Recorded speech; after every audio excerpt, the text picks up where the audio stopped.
When white opens the game with the active and direct e4, black's most classical response is to fight for an equal share of the center with e5. White typically attacks black's central stronghold with knight f3. When black develops a piece and defends the center with knight c6. White's most popular responses include bishop b5, the Ruy Lopez, and bishop c4, the Italian game. These classical lines are not without potential attacking chances, but they often involve positional maneuvering that gradually builds the tension in the position, including playing c3 to later prepare to fight for greater central control with d4. We're going to focus on a more direct approach by striking in the center immediately with d4. This turns the game into the dynamic Scotch opening, immediately confronting black's center and forcing open lines to support rapid development. If black does not respond actively, white can quickly build a favorable position. For example, if black passively defends the e5 pawn with d6, white has no shortage of strong responses, including d takes e5, preparing to favorably exchange queens whether black immediately plays d takes e5, or first allows a trade of knights with knight takes e5. Another strong choice is bishop b5, pinning the knight with an active position, and even grabbing space with d5, followed by c4 is certainly not out of the question. Instead of reacting passively, black should capture white's pawn with e takes d4. Although there are some alternatives including bishop c4 and c3 inviting gambit play, white's main response is the direct knight takes d4. When you first see the Scotch, some players make the mistake of trying to remove the tension by trading knights with knight takes d4, queen takes d4.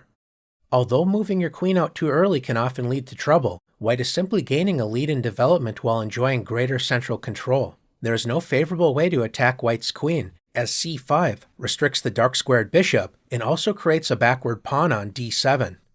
Attempting to trade queens with queen f6 is well met by e5, gaining a tempo against the queen while grabbing more space. Rather than releasing the tension to white's benefit with knight takes d4, black's most popular responses are the natural developing moves knight f6 and bishop c5. Let's first take a look at the straightforward bishop c5, developing a piece and adding a second attacker against the knight on d4. White has several options to explore, including knight b3, releasing the tension in the center while adding pressure against the bishop on c5. A more popular choice is knight takes c6, which can create interesting complications after queen f6, temporarily ignoring the knight on c6 in order to threaten checkmate on f2, an important line the viewer is encouraged to explore. Since the Scotch can be such a sharp opening with so many dynamic lines to consider, we're going to focus on white's most popular, as well as straightforward choice, bishop e3. White supports the knight and also x-rays the dark-squared bishop, so if black isn't careful, knight takes c6, capturing a piece while attacking the enemy queen, also reveals the dark-squared bishop's pressure against its counterpart, winning a piece. One response for black is to spend another tempo and secure the dark-squared bishop. After moving the dark-squared bishop for a second time, white can respond with knight c3 or bishop c4, which are both natural and reasonable options. And another way to challenge black's position is to play knight f5, pouncing on the unprotected g7 pawn while also revealing tension between the dark-squared bishops. White's idea is to meet g6, weakening black's kingside in the process, with bishop takes b6, continuing to compromise black's structure. We can also see a typical plan employed by white after the exchange as bishop takes e3. Knight takes e3. White's knight helps control the d5 square, making it difficult for black to achieve the favorable d5 pawn break. In response to the sensible knight f6, developing a piece and adding pressure against white's center, white can play knight c3, supporting the e4 pawn while also helping control the d5 square. Black can take the opportunity to secure the king by castling, when white can play the instructive idea, queen d2. White's idea is to castle queenside and prepare a kingside pawn storm with f3 and g4. We can see this plan in action after rook e8, intensifying the pressure against e4 when white can calmly respond with f3, reinforcing the center while later preparing kingside expansion with g4. Black can support the center and prepare to develop the light-squared bishop with d6, when white continues the plan by castling queenside. This leads to sharp positions in which white prepares g4, possibly dislodging the key defender of the kingside with a future g5. Of course, black will want to fight back with a queenside pawn storm with a6 and b5, a sensible plan, but white is leading the pawn storm race with a dangerous initiative. Bishop b6 is certainly a playable option, but if black is inspired to fight fire with fire, then a more active approach is the popular queen f6, intensifying the pressure against the knight on d4 as well as the f2 pawn. The queen also reinforces the g7 pawn, making knight f5 less desirable, especially as black can simply capture the b2 pawn. Moving the queen to f6 does leave the c7 pawn unprotected, so if white wants to unleash incredible complications, a move worth exploring is knight b5, threatening a fork on c7 while also revealing tension between the dark-squared bishops. Black's position is put to the test, but with active play, black should not fear these complications, starting with bishop takes e3, threatening checkmate on f2, so after f takes e3, it's important for black to insert the disruptive check, queen h4, provoking the weakening g3. Black can play the dynamic queen takes e4, leading to sharp complications after knight takes c7 check, or else play the more solid queen d8, supporting the c7 pawn after damaging white's pawn structure. This situation looks like a positional nightmare for white, especially with doubled isolated e-pawns, but in addition to supporting the center, these doubled pawns suggest the d and f files are open for white's rooks to create active piece play. Black's pawn structure is in good shape for the time being, but white can provoke some weaknesses with the dynamic queen g4, attacking black's unprotected g7 pawn and preparing kingside pressure. Black can avoid weakening the pawn structure by forfeiting the right to castle with king f8, not as bad of a move as it may appear. g6 is a natural option to consider, but if black wants to play more ambitiously, then g5, fighting for kingside space, sets the stage for a sharp struggle. Instead of playing the chaotic knight b5, white can decide to play more solidly with c3, supporting the centralized knight at the expense of depriving the queenside knight of its most natural developing square, c3. The knight on g8 can definitely relate to restricted squares, since the active queen on f6 deprives the kingside knight of its most active developing square. Black typically plays knight g to e7. This move defends the other knight, prepares kingside castling, and also supports the important central pawn break, d5. If white plays a cautious developing move such as bishop e2, this is well met by d5, attacking white's center while also opening up a path for the light-squared bishop. This is why white may prefer to play the more active bishop c4, pointing directly at black's kingside and also fighting for control over the d5 square. One solid move for black is to castle the king. Notice that knight takes c6, capturing a piece while revealing the dark-squared bishop's pressure against its counterpart on c5, is well met by queen takes c6, regaining material while supporting the bishop on c5. White takes a moment to secure the king by castling. When black has an important decision to make, a natural-looking choice is d6, securing the dark-squared bishop while also opening up a path for the light-squared bishop to enter the game. One drawback to this move is black's queen no longer supports the knight on c6, so this allows knight takes c6, knight takes c6, allowing white to compromise black's structure with bishop takes c5, d takes c5, doubling black's c-pawns when a strong continuation is f4, grabbing more central and kingside space when white enjoys the more active game. Instead of playing d6, another pawn move, b6, has gained some grandmaster attention, supporting the dark-squared bishop while preparing to fianchetto the light-squared bishop. This is definitely an interesting line worth exploring. Another solid option is bishop b6, which allows black to prepare the natural d6 without worrying about seriously weakening the queenside, since knight d2 would block the queen's defense of the knight on d4. White's queenside knight usually enters the game with knight a3. Although this knight move may appear passive, it can enter the action quickly with the maneuver bishop b3, followed by knight c4.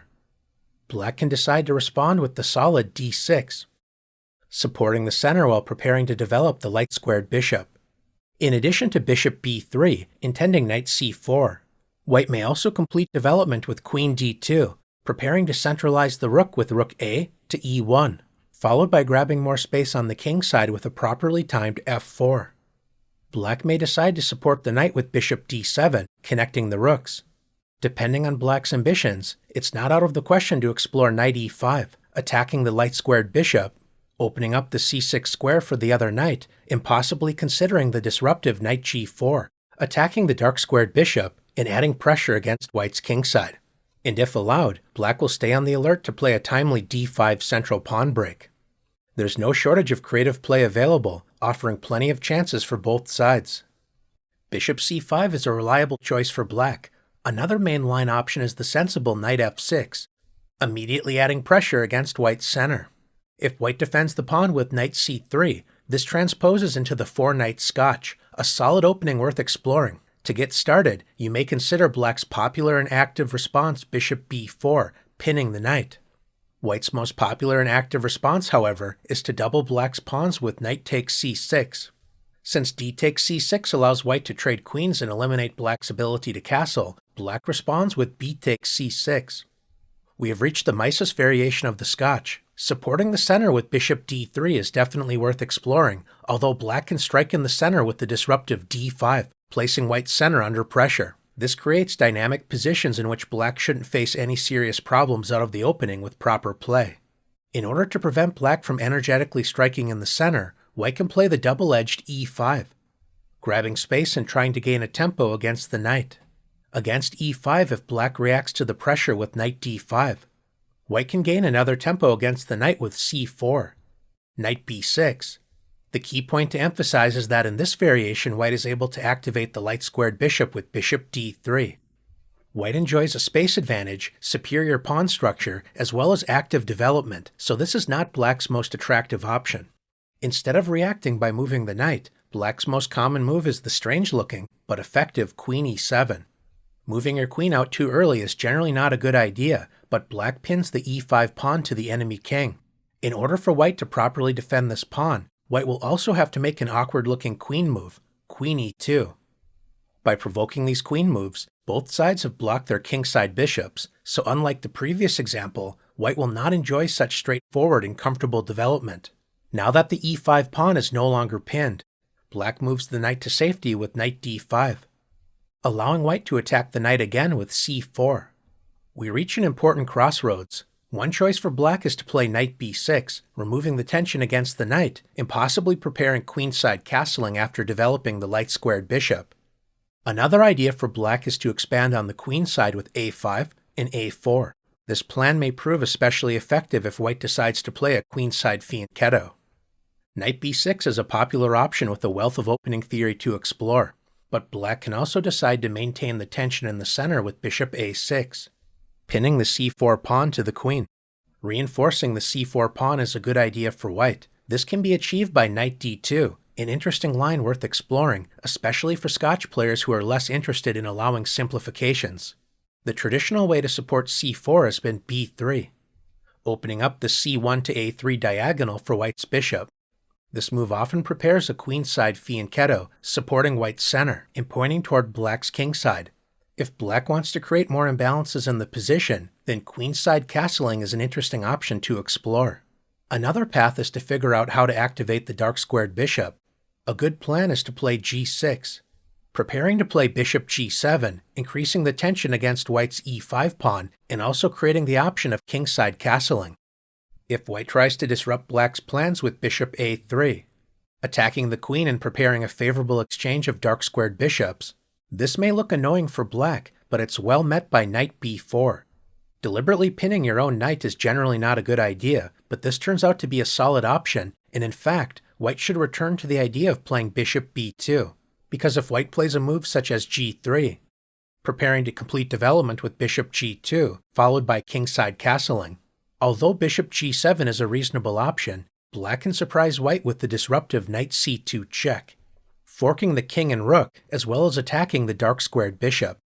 This highlights some of the potential drawbacks to white's aggressive setup if white plays without proper care. The advanced e5 pawn disrupted black's development, but it is also vulnerable to attack. After queen takes c2, black can take advantage of the space the queen left behind, with queen takes e5 check, attacking white's king and rook on a1, taking advantage of the weakened long dark-squared diagonal. In order to avoid losing the rook, white can play queen e2, pinning the black queen to the king. White is prepared to respond to queen takes e2 check, with king takes e2. Centralizing the king after the queens have vanished from the board is not such a bad idea, especially because white is ready to meet bishop g7, attacking the rook on a1, with knight c3. The point behind white's strange-looking king move is revealed after bishop takes c3. With the king no longer on e1, this capture does not come with check, so white is able to save the rook and centralize it with rook d1. In response to rook d1, black can decide to castle the king while supporting the d-file with queenside castling.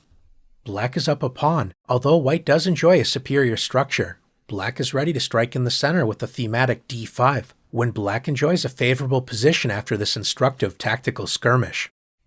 Since bishop a3 is not as strong as it appears, white should explore other options. One common choice is to play f4, supporting the e5 pawn, although this is well met by d6, intensifying the pressure against e5 with comfortable play.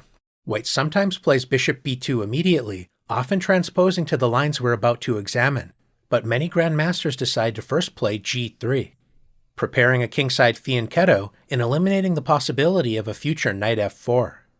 Black continues with the plan of bishop g7, attacking the e5 pawn, which white supports with bishop b2. Queenside castling remains a creative option to explore in this position, but black's most popular response is to castle kingside. White continues with bishop g2. When Grandmaster Bassem Amin demonstrated a popular plan for black, rook a to e8, intensifying pressure against the center. In order to complete development, white offers black the e5 pawn by castling.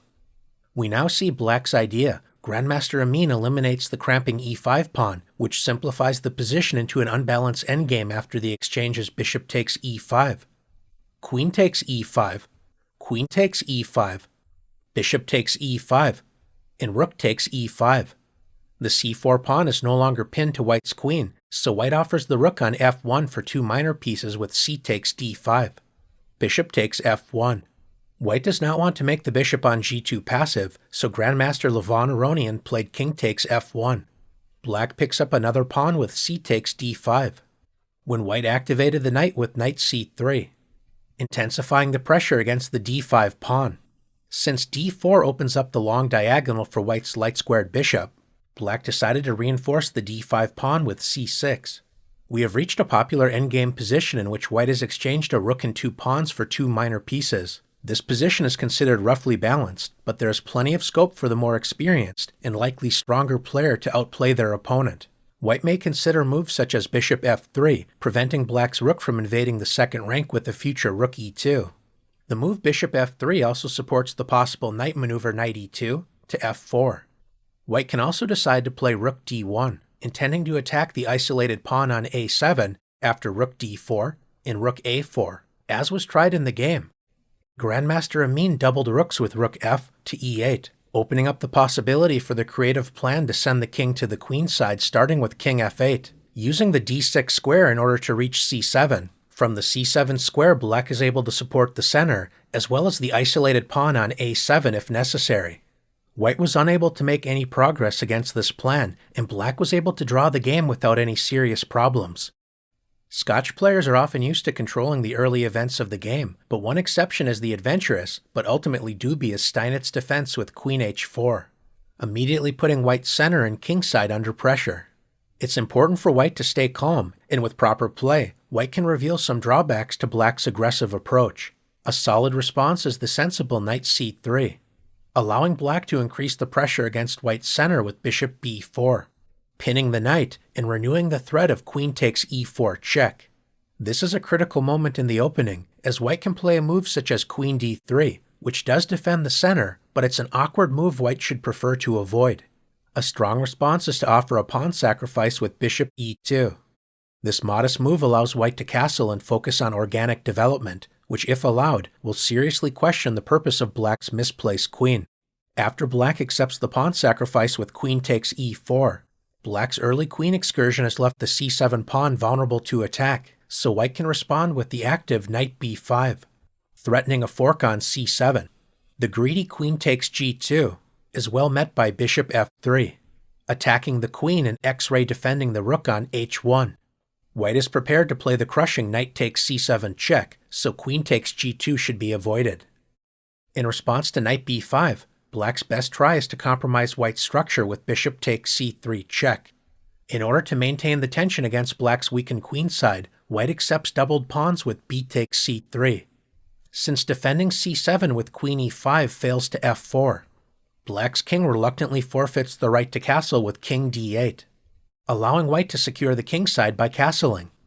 In exchange for a pawn and accepting a compromised structure, white enjoys a lead in development, the bishop pair, as well as an insecure enemy king on d8, important ingredients to help build a dangerous attack. Although this line is playable for black, white enjoys great practical chances against this adventurous system, especially as black must be ready to adopt a defensive mindset to hold the position together.